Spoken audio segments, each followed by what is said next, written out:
Tahimik ang gabi at sa katahimikan, naroon ang isang katotohanang madalas nating iwasan, ang kamatayan. Hindi natin alam kung kailan ito darating. Maaari bukas or sa isang taon or sa isang iglap. Ngunit siguradong darating. At dahil dito, may paalala itong dala.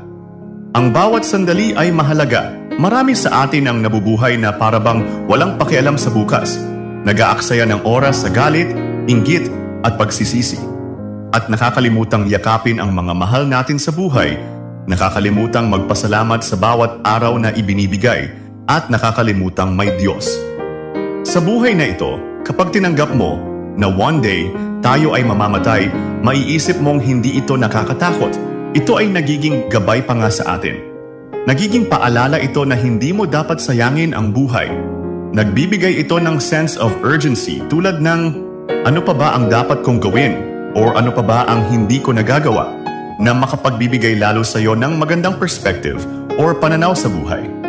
Kapag alam mong may katapusan ang lahat dito sa mundo, matututunan mong pahalagahan ang bawat araw, ang bawat ngiti, at bawat paghinga. Hindi na mahalaga kung gaano karaming pera ang meron ka ngayon or kung gaano karaming tao ang humahanga sa iyo.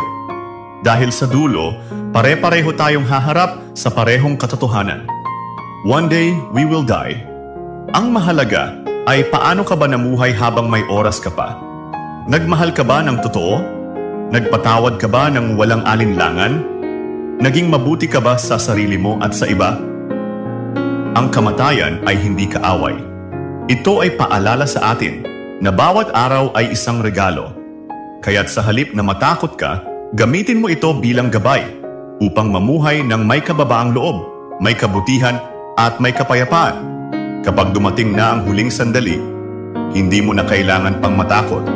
Kung namuhay ka ng totoo, buo at may pagmamahal sa sarili mo, sa kapwa mo at sa Diyos. Alalahanin mo, hindi mo alam kung kailan matatapos ang kwento mo, kaya't siguraduhin mong bawat pahina ay may kwentong makabuluhan.